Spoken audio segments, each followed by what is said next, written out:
tudo bem? Hoje a gente vai falar sobre farmácia, profissão e carreira.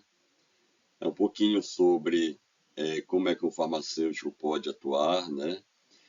Essa farmácia, profissão e carreira, ela faz parte de uma disciplina, né, do curso de farmácia. A maioria dos cursos hoje apresentam essa disciplina e isso a gente vai conversar um pouquinho aqui a respeito do que pode contribuir, do que pode ser atributos do farmacêutico. A profissão farmacêutica ela é uma profissão multidisciplinar, né, onde você tem aqui o conhecimento da química, da biologia, farmacologia, da medicina, de várias áreas, né? Mas essas áreas elas são voltadas para a promoção da saúde, a prevenção, o diagnóstico e o tratamento, né? Principalmente quando envolve o tratamento farmacológico, para que seja feito da melhor maneira possível. Falar um pouco do histórico da farmácia é importante porque, olhando para o passado, a gente consegue entender o nosso presente, né? Imaginar também como é que vai ser o nosso futuro. Então, no século XVI a.C., já existia registro, né? Que é o papiro de Ebers, que é esse documento aí, um documento egípcio, onde ele já mencionava mais de 7.000 substâncias medicinais e mais de 800 fórmulas, né? Então, ele marca como o início da história da farmácia.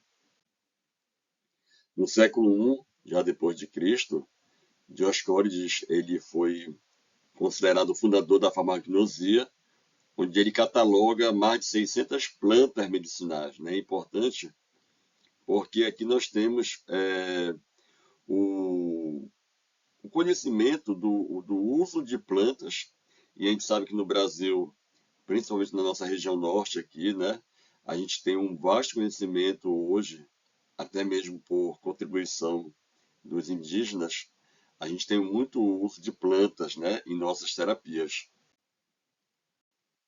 E no século II surgiu a primeira escola de farmácia, né, que foi estabelecida pelos árabes. Então é importante a gente mencionar isso, uma vez que a disciplina está voltada também para o curso, para a graduação de farmácia. Na Idade Média, Galeno, Cláudio Galeno, que também é conhecido como o pai da farmácia, ele contribuiu muito, né, tanto para a farmácia quanto para a medicina, com os seus estudos sobre medicamentos já, né, sobre alguns métodos farmacêuticos. No século XVI, veio o primeiro boticário no Brasil, né, veio lá de Portugal, o Diogo de Castro. Então ele é considerado como o primeiro boticário, ou, né, podemos dizer também o primeiro farmacêutico, porque o boticário faz parte também da formação histórica do farmacêutico no país. Em 1640, as boticas, né, que eram assim chamados estabelecimentos que vendiam essas fórmulas terapêuticas, foram legalizadas como comércio, né, e os boticários assumiram a responsabilidade pelo negócio. Mas, em 1839, foi obrigatório agora que os proprietários de farmácia contratassem farmacêuticos de fato, né? Então, as boticas ficaram por muito tempo no mercado, né? Mas nesse período agora aqui, a gente tinha que ter a presença em si do farmacêutico aqui, não mais do boticário. E também ocorreu, claro, que após a criação do curso de farmácia. Aqui nós temos a primeira escola de farmácia de Ouro Preto, né, lá em Minas Gerais, onde foi, na verdade, a primeira do Brasil e da América do Sul, isso em 1846. No século XX, em 1901, o curso de farmácia ele teve, né, o seu início com uma duração de 3 anos apenas, e aí ele foi reduzido para 2 anos. Esse período de 2 anos, ele permaneceu por 10 anos. Então, em 1911, a duração do curso voltou para ser 3 anos. Até então, a pessoa se formava em farmácia, e aí você fazia habilitações, por exemplo, em bioquímica. Então, você fazia mais um período de bioquímica, e então você era farmacêutico habilitado em bioquímica. Após 2002, com as novas diretrizes curriculares, surgiu o farmacêutico generalista, né? Então, o curso agora ele habilitava que o estudante atuasse em qualquer área da farmácia. Por isso, o nome de farmacêutico generalista. Por falar em área de farmácia, né, o Conselho Federal de Farmácia, na sua resolução 572 de 2013, nós temos atualmente 135 especialidades farmacêuticas, né, e isso dividido em 10 linhas de atuações. Então, nós temos uma gama muito grande, um leque enorme, né, de especialidades que o farmacêutico pode estar atuando. Aqui nós temos as linhas de atuação da farmácia, né? Começa aqui nessa imagem com a saúde pública, podemos trabalhar também com a toxicologia, análise clínica laboratorial, farmácia hospitalar e clínica, né? Que está muito evidenciado nos dias atuais. A farmácia propriamente dita, seja ela uma drogaria, seja ela uma farmácia de manipulação, a área industrial, a gestão, né? Também temos muito agora em alta as práticas integrativas e complementares, como, por exemplo, a acupuntura, né? Pode trabalhar com alimentos, seja na produção, controle de qualidade, e ainda na educação, na área da docência. Aqui nós temos o símbolo da farmácia, onde a gente vê que tem uma taça, né, e uma cobra, ou serpente, como algumas pessoas também chamam. Lembrando que a taça é chamada de cálice e ela simboliza a cura, né? Enquanto que a cobra, desde a antiguidade, ela representa o poder, a sabedoria, a inteligência e a ciência. Os farmacêuticos, eles possuem duas entidades farmacêuticas, que são conselhos, né, que vão reger tudo, o que é permitido, o que não é permitido, de certa forma vão organizar, administrar, vão auxiliar, vão contribuir com o farmacêutico. Então, são órgãos de classe que vão estar, na verdade, para dar o apoio, né, para a classe farmacêutica. Nós temos dois tipos de conselho, um regional, como o nome fala, localizado, seria um conselho de cada estado do país, e nós temos o Conselho Federal de Farmácia, que representa os farmacêuticos a nível Brasil, né, a nível federal. Então, o Conselho Regional de Farmácia, né, aquele que está no seu estado, eu separei alguns pontos só que mais importantes, né? Então, um deles é fiscalizar e regular o exercício de profissão farmacêutica na região, no seu estado. Então, o Conselho ele tem a prerrogativa de fiscalizar, né, as drogarias, os estabelecimentos, o serviço farmacêutico.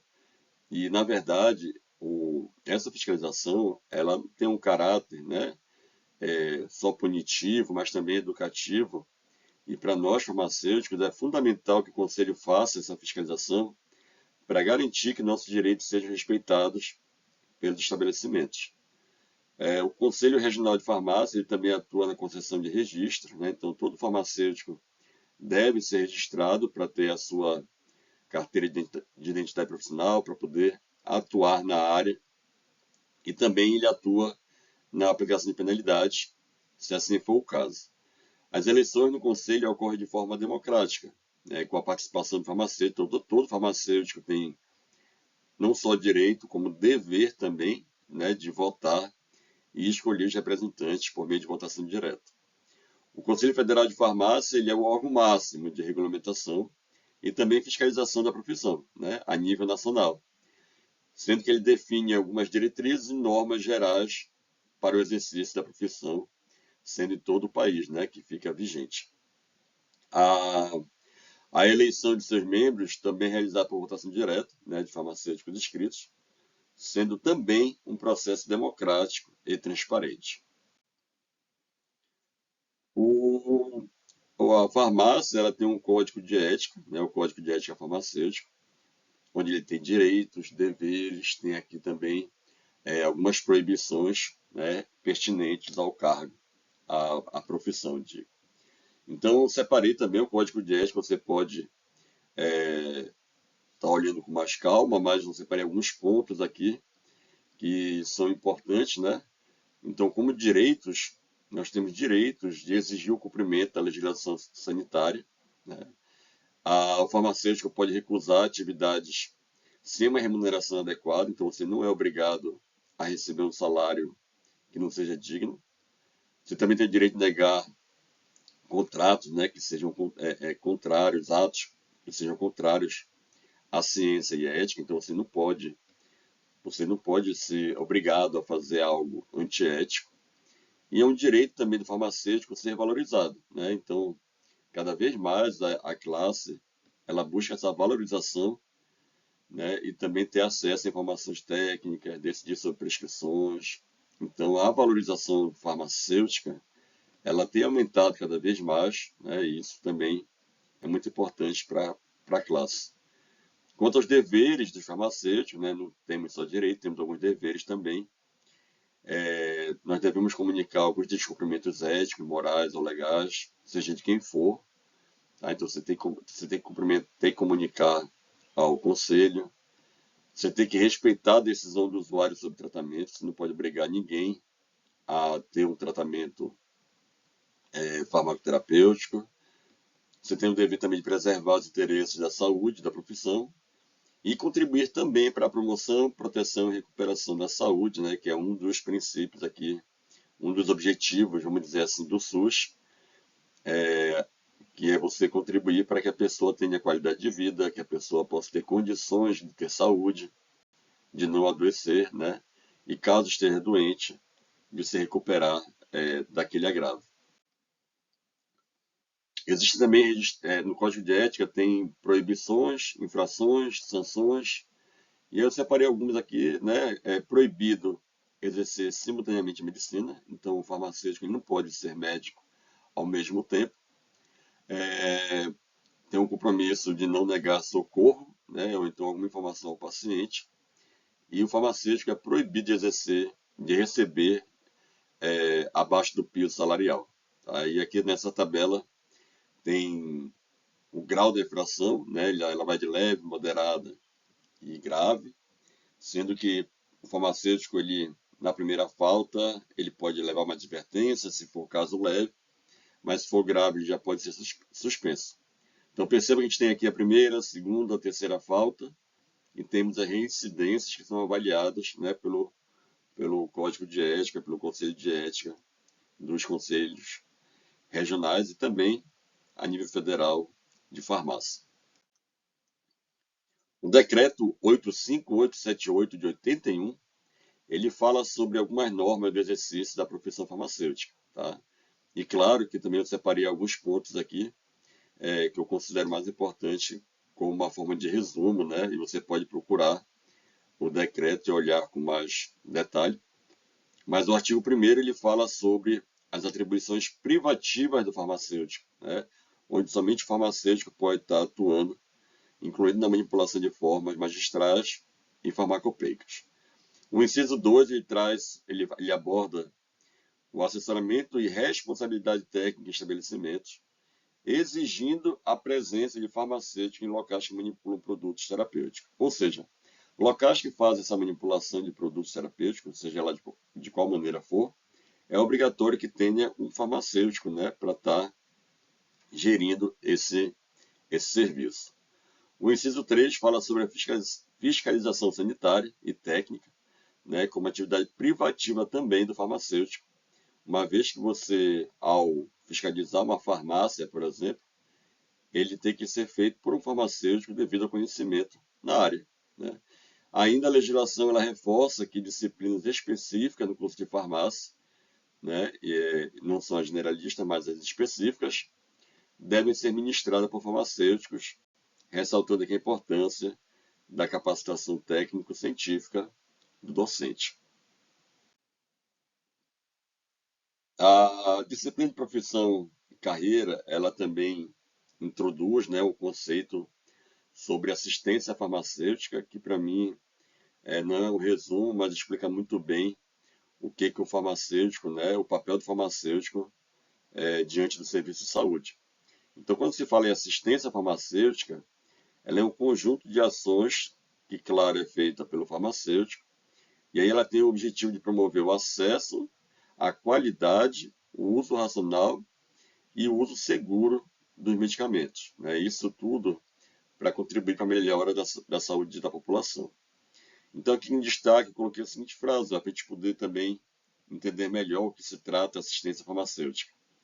A assistência farmacêutica é fundamental para garantir que os medicamentos sejam utilizados de forma segura, eficaz e acessível, contribuindo para a promoção de saúde e a melhoria da qualidade de vida da população.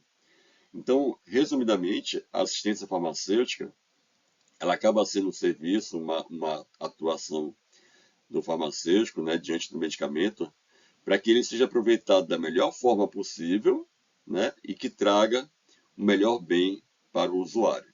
Né? Resumidamente, seria isso sobre assistência farmacêutica. Ela tem um ciclo, né, ela tem várias etapas.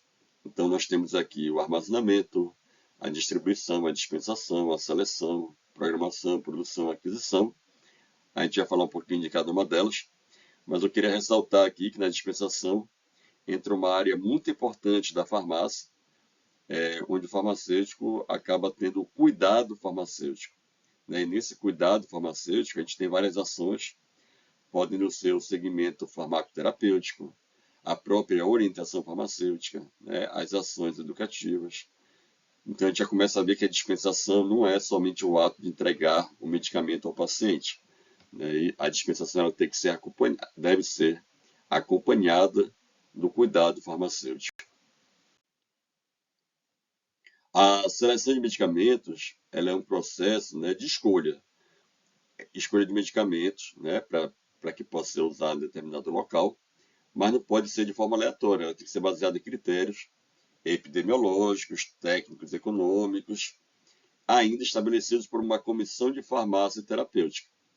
Né? Essa comissão ela vai escolher alguns fármacos que ela, de certa forma, verificar que são mais importantes para ela, né? Mas isso para assegurar medicamentos seguros, eficazes, é questão de custo, efetividade, né? Isso vai direcionar o processo de aquisição, de compra, tá? Então, quando se fala em seleção de medicamentos, a gente tem alguns critérios, como, por exemplo, a necessidade do fármaco, né? Até que ponto aquele fármaco é necessário para aquele local, para aquela comunidade, para aquele hospital, para aquela UBS, para aquela drogaria que seja. Né? Então, qual a necessidade real daquele fármaco? A eficácia clínica comprovada daquele fármaco, aquele fármaco é realmente eficaz, né? Aquele fármaco é seguro para o usuário, aí entra a segurança. E também o custo, né? Tem que ser avaliado o custo-benefício de você adquirir colocar na seleção de medicamentos aquele produto. Também tem a observação sobre a disponibilidade do mercado, se aquele medicamento está disponível de maneira fácil, né, de ser adquirido, os limites orçamentários da organização e ainda também a comodidade posológica. Como assim? Você tem um medicamento que ele pode ser utilizado uma vez ao dia e você tem outro que vai ser utilizado 3 vezes ao dia, com a mesma eficácia, segurança, custo. Então, claro que você vai escolher um medicamento de uma vez ao dia, né, que facilita a adesão do, do paciente ao tratamento. A próxima etapa, uma vez selecionada os produtos, seria a programação do medicamento. A programação, na verdade, é uma estimativa da quantidade que vai ser adquirida. Só que essa estimativa ela é considerada a partir da perda ou do que foi dispensado, do que foi desabastecido local, e leva em consideração também o que precisa ser abastecido, né? Isso para garantir o abastecimento, né? Para garantir o estoque necessário para que o serviço funcione. Então ele faz um contrapeso aqui, faz um cálculo, uma estimativa, e ele consegue prever, né, quanto que aquele local precisa de medicamento de determinado medicamento para atender a necessidade de uma população por um determinado período de tempo. Esses requisitos para poder fazer a estimativa, ela também deve avaliar a relação de medicamentos essenciais, aquela relação de medicamentos que foram selecionados, né? Deve dispor de dados de consumo e demanda, ou seja, o que foi atendido e o que não foi atendido. Deve contar com sistema de informação, de gestão, né? Deve considerar o perfil epidemiológico daquela região, né? Quais são os agravos que tem na região, qual é a frequência dos agravos, como é que esses agravos são distribuídos, né? Isso tem a ver com os dados populacionais de cada região. O conhecimento da rede de saúde, né, local, assim também como os recursos financeiros que estão disponíveis para a compra. Não adianta eu fazer uma estimativa de determinado valor se eu vou ter só a metade dele para poder fazer a compra. A produção de medicamentos, né, não necessariamente seja feita somente após a estimativa, né, isso ocorre de modo paralelo, mas nada mais é do que a produção de fato de medicamentos pela indústria e pelo mercado farmacêutico, né? Então, a indústria produz e depois tem a comercialização desses medicamentos ou outros produtos voltados para manutenção e recuperação da saúde. É interessante lembrar que na área da farmácia nós temos muitos produtos, né, que são diferenciados em vários segmentos de classes terapêuticas específicas, né? A maioria dos produtos são produzidos, são pensados, são, de certa forma, escolhidos, ou dado uma preferência, vamos dizer assim, baseado na prescrição médica, né? Do que está sendo prescrito, da quantidade da demanda desse produto. E é um dos ramos industriais mais importantes da área farmacêutica, importantíssima na questão industrial como um todo. A aquisição de medicamentos, na verdade, essa etapa ela se refere à efetividade do processo de compra. É aquele momento em que você já teve a seleção do medicamento, ela já foi feita uma estimativa, já foi produzida, agora você precisa comprar, né? De fato, financeiramente falando, é o ato de comprar o medicamento baseado no que foi escolhido na questão de necessidade de medicamentos. Os requisitos, ele passa pela seleção de medicamentos, então você só vai comprar de fato o que foi selecionado. Essa compra ela tem que contar com o apoio de um catálogo de materiais, né, onde você tem a especificação técnica dos produtos. Você também tem como requisito a programação, né, da aquisição, o que foi feito de estimativa, e ainda conta com cadastro e seleção de fornecedores, né? Então você tem aqui já uma lista de fornecedores que estão aptos a atender você, tanto em termos de qualidade de produto, né, de comprometimento de entrega, enfim, tudo que passa aqui pela relação cliente-fornecedor aqui do medicamento.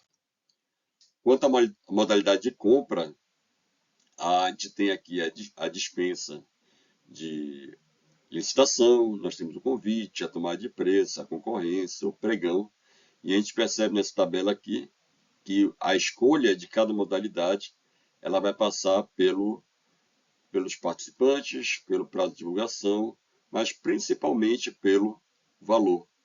Até 8.000, nós temos a dispensa, né, de licitação do processo de compra. Até 80.000, utilizaremos o convite, onde temos aqui com participantes interessados cadastrados ou não, no mínimo 3, né, uma convocação escrita. Até 650.000 já se usa a tomada de preço. O prazo de divulgação já passa para 15 dias e tem que ser divulgado no Diário Oficial, né, jornal de grande circulação. E mais do que 650.000, nós temos a concorrência, onde o prazo é de, no mínimo, 30 dias, também divulgado em diário. Nós temos também a modalidade de pregão, né, onde os participantes são cadastrados.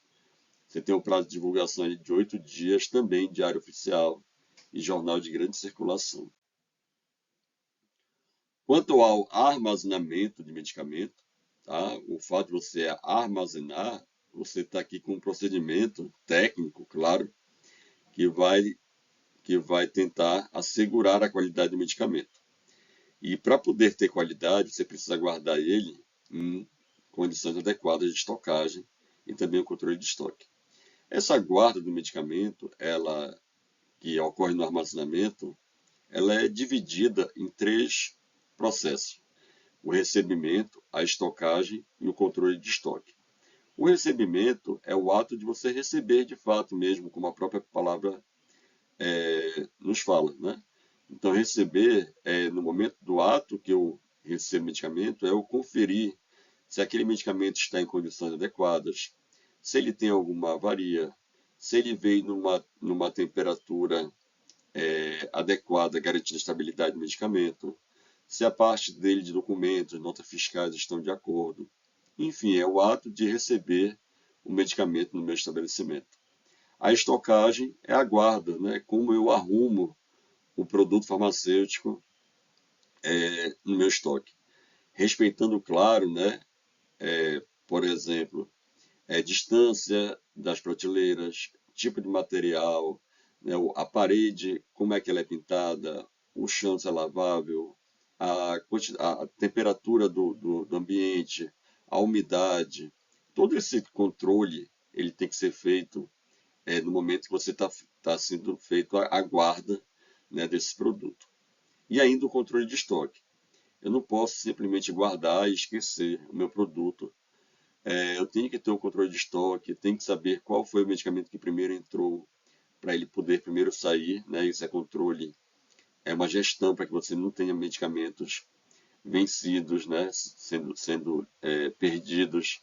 Você tem que ter um controle de quantidade do que você está entrando, do que você vai sair, até mesmo para contribuir com o processo de programação de compras.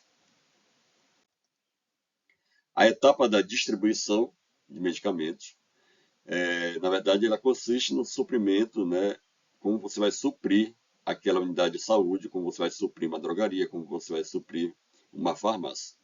E aí aqui eu queria ressaltar, né, que algumas literaturas elas falam sobre a distribuição de medicamentos no âmbito de você distribuir, por exemplo, na área hospitalar, da farmácia central para a farmácia satélite.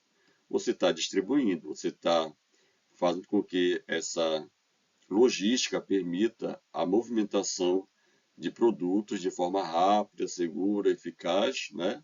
Com controle entre os locais. Mas também a literatura aborda o termo distribuição com a parte logística de fato mesmo, né? Como é que um produto sai do centro de abastecimento, por exemplo, e chega até a uma farmácia, né? Como é que ele vai da fábrica para uma distribuidora. Então, essa distribuição, ao meu ver, né, o que a literatura fala, nada mais do que a movimentação desses produtos farmacêuticos. A dispensação de medicamentos talvez seja uma área que seja mais atuante do farmacêutico e talvez mais visto, porque é justamente quando você lida com o público, né, com o público externo. Então, a dispensação é o ato farmacêutico de fornecer um ou mais medicamentos a um paciente. E aí, geralmente, com uma resposta a uma prescrição, tá? E aí, aqui eu já vou adiantar que não é só uma prescrição médica, mas uma prescrição elaborada por profissional autorizado, né? Nós temos a prescrição médica, a prescrição por um odontólogo, a prescrição do veterinário e ainda temos a prescrição farmacêutica. Tá? Então, a gente tem a dispensação, ela não é só um ato de entregar o produto, né? Nesse momento, a gente também tem que realizar a orientação do paciente sobre o uso adequado do medicamento.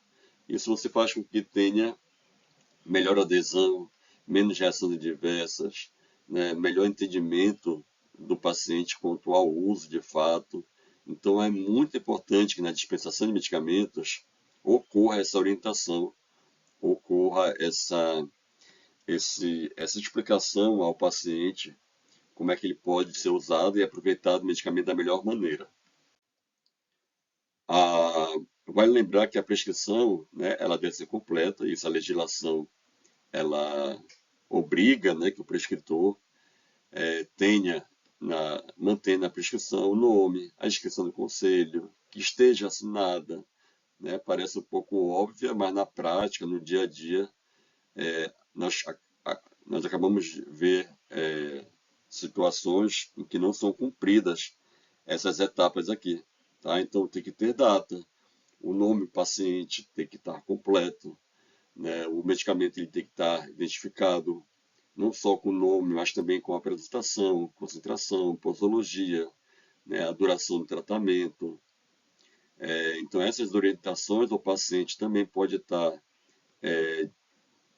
informada na prescrição, né? A gente também tem no SUS, preferencialmente, a receita ela tem que ser com nome genérico, né? Ainda temos as prescrições de medicamento de controle especial, né? Como os da portaria 344 e os antimicrobianos.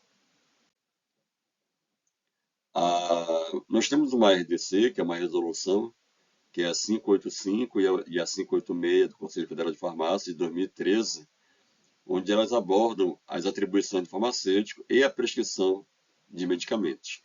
Uma dessas atribuições de farmacêuticos foram inseridos aqui os serviços farmacêuticos. Então, antigamente, o farmacêutico ele era trabalhar muito restrito ao balcão de farmácia, à venda, à dispensação.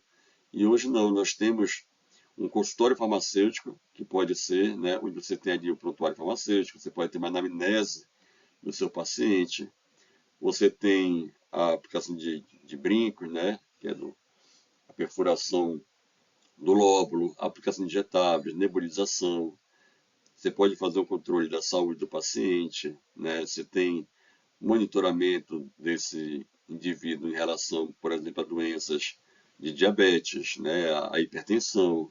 Você pode fazer uma revisão da farmacoterapia. Então, nós temos hoje vários serviços farmacêuticos em que o farmacêutico, claro, pode estar contribuindo com a saúde pública. Nós vimos na pandemia o quanto que o farmacêutico foi essencial no diagnóstico e no combate ao Covid-19, né? Então, muitos testes rápidos foram feitos em farmácia por farmacêuticos habilitados. Então, graças a esse serviço, várias pessoas puderam ter sido, foram diagnosticadas, né, da Covid-19. A prescrição farmacêutica, como eu falei agora há pouco, né, a resolução 586 do Conselho Federal de Farmácia, ela nos habilita, né, a ter a prescrição. Até 2013 não era permitido. Então, de 2014, 2013 para cá, né, nós conseguimos essa autorização de prescrever. Só que, olhem só, a prescrição farmacêutica é um ato pelo qual o farmacêutico, claro, farmacêutico, seleciona e documenta terapias. Então, bora lá. Seleciona de que forma? Ele vai escolher quais medicamentos, ou qual terapia, melhor dizendo, ele vai prescrever ao paciente. Lembrando que se for uma terapia farmacológica, ele só pode prescrever medicamentos que são isentos de prescrição médica. Na prática, são aqueles medicamentos que não são tarjados. Tá? Então, um farmacêutico, um exemplo, não pode, por exemplo, prescrever um diclofenaco de sódio, porque ele tem em sua embalagem uma tarja vermelha contendo a informação que somente só pode ser vendido, né, com prescrição médica. Mas existe, por exemplo, o naproxeno, que ele também é um anti-inflamatório, mas que ele não tem tarja. Então, nesse caso, você pode prescrever a simeticona, uma dipirona, um paracetamol. E aí eu aproveito, muitas vezes você pode dizer, professor, mas um paracetamol eu vou prescrever? Sim, né? Lembra que nessa prescrição você tem como orientar o paciente a melhor maneira dele usar o medicamento. Então, você pode colocar de forma clara, de forma completa, a melhor maneira que ele pode usar. Né? E documenta, como se documenta? A prescrição farmacêutica ela tem que ter uma documentação, né? Que essa receita, que essa prescrição foi emitida. Essa prescrição pode ter terapias farmacológicas ou não farmacológicas. Tá? Então, se você quer, por exemplo, orientar seu paciente que ele precisa fazer uma dieta com restrição de sal, você pode escrever na prescrição, né? Ou ainda outras intervenções relativas ao cuidado de saúde, claro que visando a promoção, proteção e recuperação da saúde e prevenção de doenças, ou então ainda outros agravos. Aqui eu trouxe um modelo, tá? Esse modelo, na internet você tem vários modelos de prescrição farmacêutica, mas, de modo geral, você tem que ter aqui a informação do estabelecimento, né? O nome completo do paciente, informações de contato, e nela pode, na prescrição deve ter, né, todas as informações possíveis sobre a terapia farmacológica e também a não farmacológica. O farmacêutico deve assinar, né, a prescrição com o seu número de conselho regional, com o seu CRF, datado, né, e também tem que ter informação aqui do seu endereço, algum contato dele. E aqui eu trouxe de maneira bem simplória, tá? Então, quanto ao modelo em si, você pode estar utilizando qualquer modelo, mas essas informações aqui elas são pertinentes. A ementa da disciplina também, ela traz o papel do farmacêutico no combate ao HIV, né? E aqui a gente remete também a outros grupos que precisam do cuidado especial. Então, graças à assistência farmacêutica e aos serviços oferecidos, o indivíduo, o paciente, ele pode ter melhoras no seu tratamento, né? Pode ter benefícios. Aqui no caso do papel do farmacêutico no combate ao HIV, a gente percebe que pode ser o objetivo, né, no caso dessa assistência, é fornecer o acesso aos medicamentos antirretrovirais. Então, o farmacêutico pode fazer a dispensação desses medicamentos aos pacientes. E, principalmente, né, durante a dispensação, aquela orientação que eu falei, de promover a adesão ao tratamento. A gente sabe que é de suma importância que o paciente portador do HIV, ele não esqueça de tomar o medicamento, né, que ele não deixe de tomar. Isso faz parte da orientação da adesão ao tratamento. Quanto aos serviços oferecidos, o farmacêutico pode fazer a consulta farmacêutica para melhorar a adesão, né, fazer ali o acompanhamento da carga viral. Esses benefícios para o paciente, né, seria justamente a supressão viral, né, que é a baixa da carga, melhora na qualidade de vida, a redução aqui de disparidade da saúde, né? Então, o paciente acaba tendo benefícios a partir do serviço farmacêutico. E também nós temos ainda o papel farmacêutico em alguns programas, né? E aí eu trouxe aqui o Médicos Sem Fronteiras, a gente sabe que é um programa voltado para a área da saúde, onde atende pessoas em áreas de risco, em casos de tragédia, em casos de guerra, né? Então são áreas bem críticas, né, de acesso à saúde e de acesso a medicamentos. E no caso, o farmacêutico, né, dentro de um programa como esse, está ali para prover medicamentos essenciais e também para gestão de estoques. Imagina você, em determinado local, está acontecendo uma tragédia e você precisa ter lá, né, que as pessoas tenham acesso ao medicamento. Então, é abastecido, vai ter um local lá onde vai ter o estoque do medicamento. Então, você precisa gerir isso, você precisa ter o controle de estoque, de saída. Imagine se você tem nesse estoque medicamentos controlados. Então, você precisa estar lá para atuar também na gestão. Não só gestão de dispensação, mas também, como eu falei agora há pouco, na assistência, uma previsão de quantidade que vai ser necessário abastecimento, se vai precisar pedir mais, né? Se de repente o controle de validade, enfim, a gestão geral de medicamentos.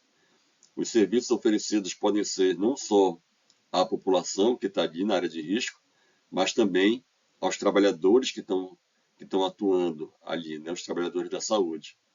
E também o controle de doenças transmissíveis.